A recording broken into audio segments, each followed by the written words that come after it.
Friends, welcome to my YouTube channel. I am your Agri Sakhi Aru, and now we are going to talk about ashwagandha plant. Ashwagandha से मुझे नहीं लगता कि कोई भी ऐसा होगा कि जो नहीं जानता होगा इसकी वैल्यूज़ के बारे में, इसके मेडिसिनल प्रॉपर्टीज़ के बारे में। जैसा कि अश्वगंधा एक मेडिसिनल प्लांट है और हम लोग एग्रीकल्चरिस्ट हैं, तो हम लोग इसके एग्रीकल्चरल, मेडिसिनल, बॉटेनिकल सभी क्लासिफिकेशंस के बारे में अच्छे से जानेंगे। इसका कैसे कल्टीवेशन किया जाता है, कौन सा क्लाइमेट, सॉइल, टेम्परेचर इसके लिए सूटेबल रहता है, इरिगेशन की कितनी ज़रूरत रहता है, और इन सभी चीज़ों के बारे में हम इस वीडियो में बात करने वाले हैं। अगर आप लोगों ने अभी तक मेरा चैनल सब्सक्राइब नहीं किया है तो प्लीज़ सब्सक्राइब करके वीडियो को लाइक कर दें और ज़्यादा से ज़्यादा शेयर करें। तो सबसे पहले हम यहाँ पर देखेंगे बॉटेनिकल नेम। जो अश्वगंधा है, अश्वगंधा का बॉटेनिकल नेम विटेनिया सोमनीफेरा है, जिसका क्रोमोसोम नंबर 2n=48 है और ये सोलेनेसी फैमिली से बिलोंग करता है।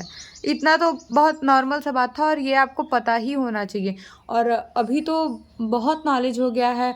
पहले मुझे क्या था, मैं तो इतने से ही बहुत सारी लाइनें लिख लेती थी। जैसे सोलेनेसी है तो सोलेनेसी फैमिली का आपको कैरेक्टर पता होना चाहिए। सोलेनेसी फैमिली का अगर कैरेक्टर पता है तो इससे 10 लाइन तो आप वैसे ही बना सकते हैं। और विटनिया सोमनीफेरा 2n=, तो ये डिप्लॉइड है इसका। 48 जो है ये डिप्लॉइड क्रोमोसोम नंबर है इसका, और अश्वगंधा एक डिप्लॉइड प्लांट ही है। तो सबसे पहले हम यहाँ पर देखेंगे कि यहाँ पर लिखा गया है ashwagandha is an important cultivated medicinal crop of India. यहाँ पर ये बोला जा रहा है कि ये जो अश्वगंधा है इंडिया का एक इम्पॉर्टेंट कल्टिवेटेड यानी कि बहुत ही उपयोगी और उगाया जाने वाला मेडिसिनल औषधीय पौधा है। It is also known as ashwagandhi in Kannada. यहाँ इसको कन्नड़ में अश्वगंधी कहा जाता है, हिंदी में अश्वगंध कहा जाता है और इंग्लिश में विंटर चेरी कहा जाता है। अश्वगंधा जो होता है mention as an important drug in ancient Ayurvedic literature. हम लोग का जो एंशिएंट आयुर्वेदिक लिटरेचर है यानी कि पौराणिक आयुर्वेद है, उसमें अश्वगंधा का बहुत ही ज़्यादा औषधीय गुणों को बताया गया है। और BAMS के स्टूडेंट है तो इसके बारे में बिल्कुल कहाँ कहाँ कैसे कैसे यूज़ करना है ये पढ़ेंगे। हम लोग बस ये पढ़ेंगे कि ये बहुत ज़्यादा यूज़फुल है, इसको उगाया जाता है मेडिसिन के लिए और इसको कैसे उगाना है। Several type of alkaloids are found in this plant, out of which Vittnia and Somnifera are important. इसमें बहुत सारे alkaloids पाए जाते हैं और जिसकी वजह से इसका बहुत ज़्यादा इम्पोर्टेंस है हमारे लाइफ में। फार्माकोलॉजिकल एक्टिविटी में इसके रूट्स का बहुत ही बड़ा रोल है और इसमें जो एल्कलॉइड्स होते हैं वो 0.13 से 0.31% तक पाए जाते हैं। और इसमें ये जो इसका हायर इल्ड है ये अप टू 4.3% अभी तक रिकॉर्ड किया गया है। और इसमें जो भी होते हैं सभी प्रकार के एसेंशियल एमिनो एसिड्स पाए जाते हैं, जैसा कि यहाँ पर दिया गया है alanine, threonine, tyrosine, proline, tryptophan, glutamic acid और सिस्टीन। ये सारे मतलब जो हमारे बॉडी ग्रोथ एंड डेवलपमेंट के लिए ये सारी चीज़ें बहुत ज़रूरी है। इवन आपको ये भी पता होना चाहिए कि हमारे अगर ब्रेन में कोई प्रॉब्लम है, माइग्रेन का दिक्कत है या फिर हम स्ट्रेस में रहते हैं, स्ट्रेस रिलीज़ करने के लिए तो रामबाण है अश्वगंधा। अश्वगंधा से ज़्यादा अच्छा और कोई चीज़ हो ही नहीं सकता स्ट्रेस रिलीज़ करने के लिए। तो आगे तो मेडिसिनल वैल्यू है, बट मेडिसिनल वैल्यू की जगह हम लोग एज ए एग्रीकल्चरिस्ट पहले इसके ओरिजिन और इल्ड क्लासिफिकेशन बाकी और वैरायटीज़ के बारे में पढ़ेंगे और फिर मेडिसिनल प्रॉपर्टीज़ देखेंगे। अगर हम अश्वगंधा के ओरिजिन और डिस्ट्रीब्यूशन के बारे में बात करें तो यहाँ पे लिखा गया है कि विटनिया somnifera is found in wild in grazing grounds in Mandsaur and the forest land in the Bastar district of Madhya Pradesh. Madhya Pradesh के 2 डिस्ट्रिक्ट्स का नाम इसमें दिया गया है और बताया जा रहा है कि इन दोनों जगह पे पाया जाता है all over foot hills of Punjab and Himachal Pradesh and western Uttar Pradesh in the Himalayas. और वेस्टर्न उत्तर प्रदेश में जो हिमालयाज़ का रीजन है वहाँ पे पाया जाता है, पंजाब में, हिमाचल प्रदेश जो फुट हिल्स है वहाँ पे पाया जाता है। और इसके कुछ वाइल्ड वैरायटीज़ हैं जो कि साउथ अफ्रीका में पाया जाता है और उसकी लंबाई 60 से 120 सेंटीमीटर तक ही होता है। और ये जो अफ्रीका वाली वैरायटी है ना, ये पंजाब और सिंध के अगल बगल के कुछ रीजन्स में भी पाया गया है।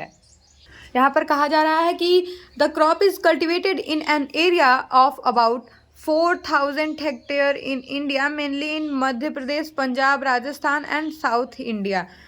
जो कल्टिवेटेड इसका एरिया है 4000 हेक्टेयर इंडिया के अंदर है और मेनली ये मध्य प्रदेश, पंजाब, राजस्थान और साउथ इंडिया में और कुछ कर्नाटका के रीजन में भी ग्रो किया जाता है। It cultivation has been reported in the Mysore district, और मैसूर में इसके कल्टिवेशन का रिपोर्ट दिया जाता है।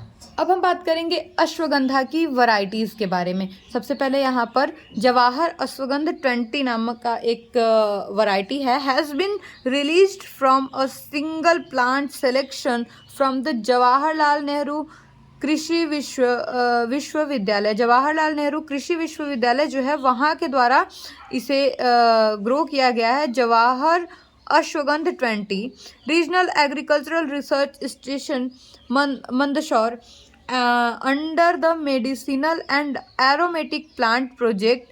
This variety has recorded the highest dry root yield over the other.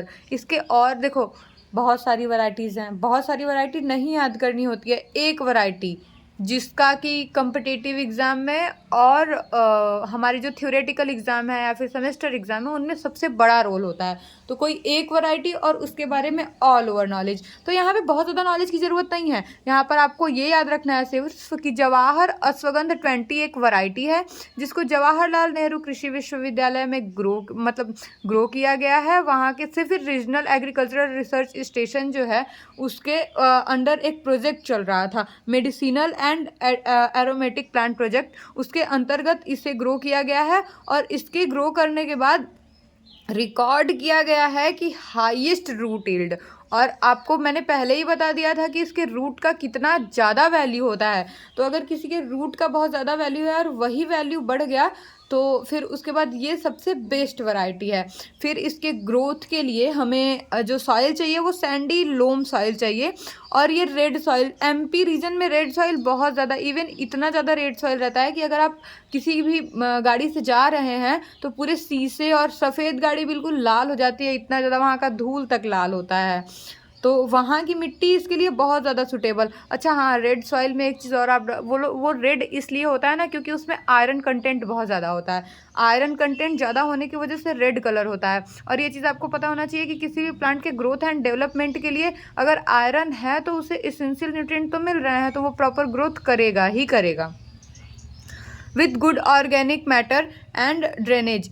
और उसमें जो होना चाहिए गुड ऑर्गेनिक मैटर, जैसे FYM, काउडंग और बाकी जो मैन्योर्स होते हैं वो अच्छे से होना चाहिए, और उसमें ड्रेनेज अच्छे से होना चाहिए भैया, क्योंकि ड्रेनेज नहीं होगा तो फिर उसके बाद रूट्स गलने लगते हैं। Under such soil condition, it is also easy to dig the root out without damaging them. जो ये सॉइल है ना उसमें रूट्स को बिना डैमेज हुए, देखिए यहाँ पे भी सिर्फ इसके रूट्स की और सीड्स की तो कम ही है, लीव्स की और रूट्स की बहुत ज़्यादा वैल्यू है। तो इट इज़ तो फिर उसके बिना रूट को डैमेज किए ग्रो हो जाए ऐसी ही मिट्टी यूज़ करें। इसके अलावा आप कोई भी मिट्टी यूज़ कर रहे हैं ऐसी मिट्टी यूज़ करें जिससे कि उसका रूट डैमेज ना हो। और इसका जो pH रेंज होना चाहिए पहले ही यहाँ पे बता दिया गया है कि अल्कलाइन चाहिए, एसिडिक सॉइल बिल्कुल नहीं चाहिए। 7.5 है तो एसिड 7 रहता तो 7 से इधर उधर हो जाता, बट 7.5 है तो इसे बिल्कुल एसिडिक सॉइल नहीं चाहिए। तो 7.5 से 8 जो होता है इसका pH आइडियल होता है, और ये बहुत ज़्यादा सुटेबल रहता है इसके ग्रोथ एंड डेवलपमेंट के लिए। अब बात करेंगे हम अश्वगंधा के क्लाइमेट के बारे में। अश्वगंधा प्रीफर्स अ सब tropical climate. It is planted during the late rainy season and prefers dry water for its successful growth. In these condition, जो अश्वगंधा होता है इसको सब ट्रॉपिकल क्लाइमेट चाहिए होता है। It is planted during the late rainy season. इसको ना रेनी सीज़न जब कुछ टाइम बीत जाए, मतलब बरसात होता रहे, उसी टाइम ग्रो करना चाहिए, क्योंकि मैंने पहले ही बताया था कि अगर इसको वाटर अच्छे से नहीं मिल रहा है तो वहाँ पर ये प्रॉपर ग्रोथ नहीं कर सकता। इसके ग्रोथ एंड डेवलपमेंट के लिए, इवन रूट डेवलपमेंट के लिए वाटर की बहुत ज़रूरत है। प्रिफर और फिर यहाँ पर आगे, it is planted during the late rainy season and prefers dry weather for its successful growth. Rainy season तो होना चाहिए, बट जैसे रेन होता है और फिर सूख जाता है, तो इसके प्रॉपर ग्रोथ एंड डेवलपमेंट के लिए वैसी कंडीशन चाहिए। In these condition 1 to 2 late winter rain, मतलब ठंडी जो आने लगती है ना, उस टाइम का जो रेन होता है वो काफ़ी ज़्यादा सुटेबल रहता है। Late winter rain enough for its root to develop fully. जो लास्ट का 1-2 रेन होता है ना, विंटर के स्टार्टिंग में होता है, वो बहुत ज़्यादा सुटेबल रहता है इसके रूट्स को प्रॉपर ग्रोथ करने के लिए।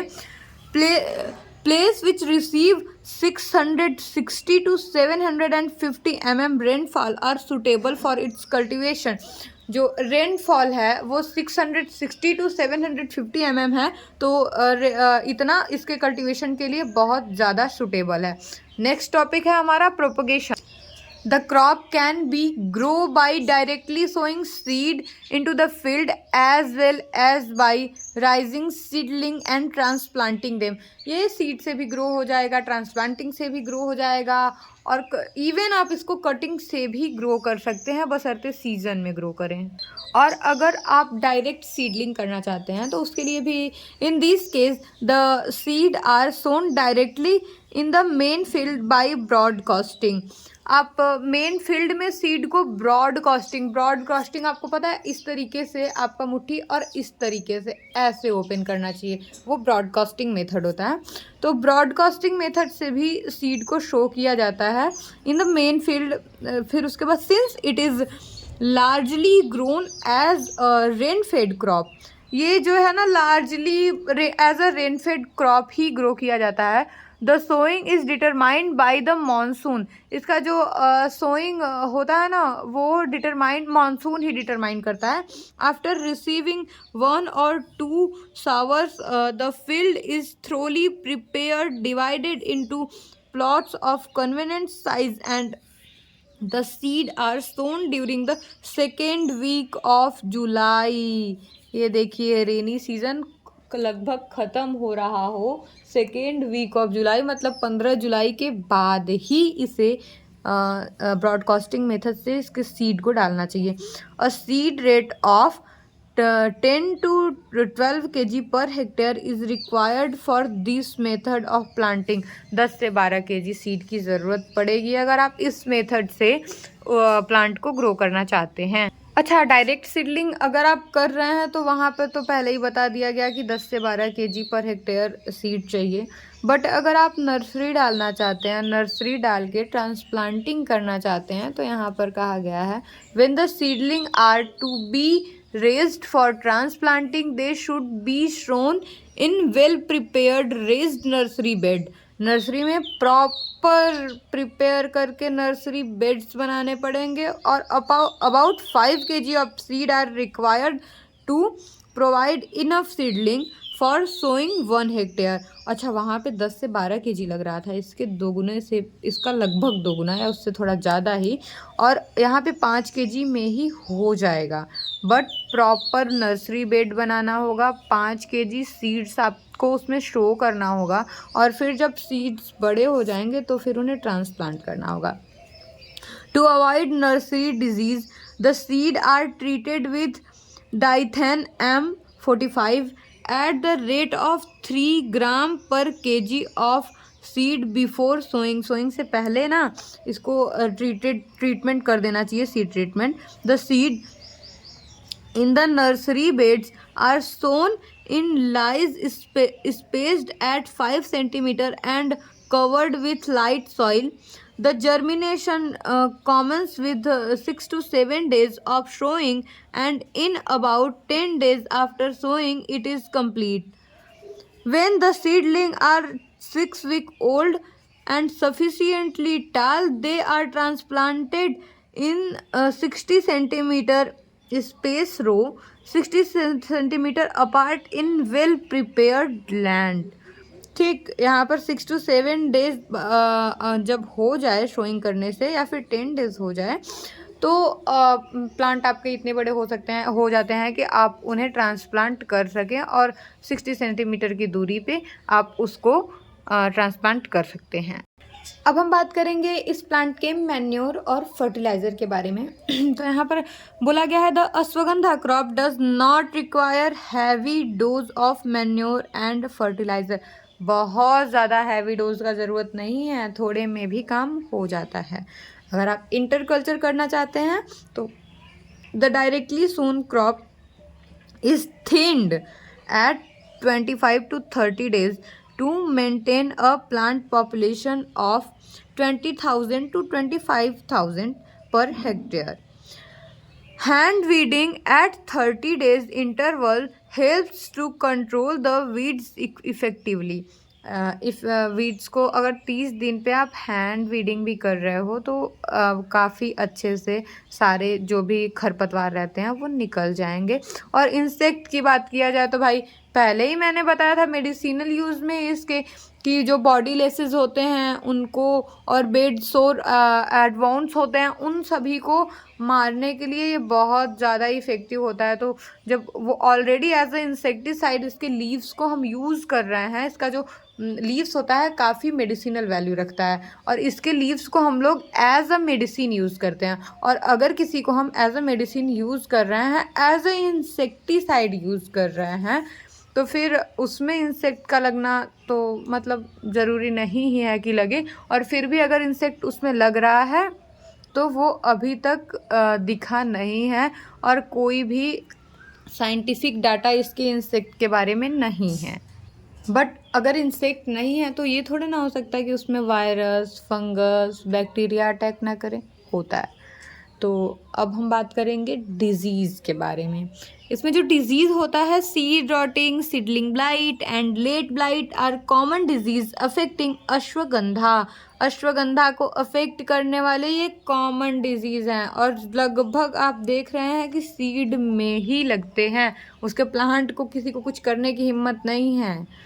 फिर उस they reduce the plant population drastically, ultimately reducing the yield. जो इसका प्लांट का पॉपुलेशन होता है उसको अफेक्ट करता है, और उसका जो अल्टीमेटली जो ओवरऑल यील्ड होता है उसको रिड्यूस कर देता है, यानी कि कम कर देता है।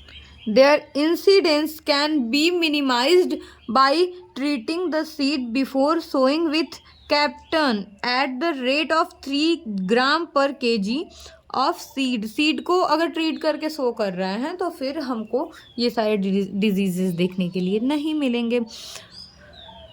followed by spraying the crop with diethane M45 at the rate of 3 gram per liter of water when the crop is 30 day। जब क्रॉप 30 डे ओल्ड हो जाए तो डाइएथेन M45 को एक लीटर पानी में 3 ग्राम डाल के घोल के स्प्रे कर देना चाहिए। The spray should be repeated eight interval, और 7 से 10 दिन के इंटरवल पे उसे रिपीट भी करना चाहिए, नहीं तो डिजीजेस आ सकते हैं इंसेक्ट भले ना आए।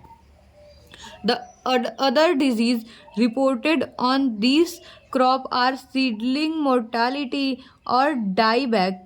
When the conditions are humid and the temperature is high, seedling mortality becomes serious. अगर यहाँ पर टेम्परेचर मतलब ह्यूमिड गर्म, ये तो बताया सर्दियों का जब बरसात लगभग ख़त्म होने लगता है तब उगाया जाता है, और सर्दियाँ ख़त्म होते होते इसको हार्वेस्ट कर लिया जाता है। तो फिर उसके बाद अगर इसे हॉट और ह्यूमिड क्लाइमेट मिल गया, बहुत हाई टेम्परेचर मिल गया, तो इसका जो सीडलिंग होता है उसकी मोर्टालिटी जो है बहुत ज़्यादा सीरियस हो जाती है। The disease can be minimised by the use of healthy seed and pre treatment of seed with thiram और डेटा 3 to 4 ग्राम पर केजी ऑफ सीड। यहाँ पर सीड ट्रीटमेंट और उसके अब हार्वेस्टिंग और ड्राइंग के बारे में हम बात करेंगे। Harvesting start from 150 to 170 day after showing. The maturity of the crop is judged by the drawing out of the leaves and the berries turning red. इसकी जो बेरीज होती है ना, मैं डिस्क्रिप्शन में अभी डाल दूंगी वीडियो, मैंने शॉर्ट वीडियो शायद डाला है अश्वगंधा का। बहुत छोटे छोटे इसकी बेरीज होती हैं ब्लैक पेपर जैसी, और वो रेड कलर जब होने लगे ना, ग्रीनिश रहती हैं स्टार्ट में, जब वो रेड होने लगे तो समझ जाइए कि अब ये इसके हार्वेस्टिंग की टाइम आ गई है। The entire plant is uprooted and the root are separated from the aerial part by cutting the stem। जो इसका रूट का तो बहुत ज़्यादा यूज़ होता है, रूट और सीड दोनों का यूज़ होता है, बट मेडिसिनल वैल्यू रूट्स में बहुत ज़्यादा होती हैं, तो रूट्स को कट करके स्टेम से अलग कर दिया जाता है। फिर उसके बाद 1 से 2 centimetre above of the crown, जो उसके क्राउन रूट होते हैं उसके 1 से 2 सेंटीमीटर एबव ही इसको कट कर दिया जाता है। They are then transversely cut into smaller pieces of 7 to 10 centimetre for drawing. और इसको 7 से 10 सेंटीमीटर के साइज में पीसेज में कट करके रख दिया जाता है सुखाने के लिए। बट स्टेम को तो 60 से 10 सेंटीमीटर के उसमें पीसेस में कट करके सुखा लिया जाएगा, लेकिन जो रूट है ना उसको पूरा का पूरा सुखाया जाएगा। The berries are plucked from the dried plant and are threshed to obtain the seed. और जो बेरीज होती हैं उनको प्लांट से तोड़ लिया जाता है, और तोड़ के आप पीट के या फिर थ्रेशरिंग करवा के उसके सीड्स को निकाल सकते हैं। अब आगे हम बात करते हैं ग्रेडिंग की। अच्छा, मेरा पढ़ाने का जो भी तरीका है, मैं बुक से पढ़ाना ही ज़्यादा प्रेफर इसलिए करती हूँ क्योंकि पीपीटी बनाना और पीपीटी में बहुत ज़्यादा टाइम वेस्ट करना मुझे नहीं लगता कि ठीक है।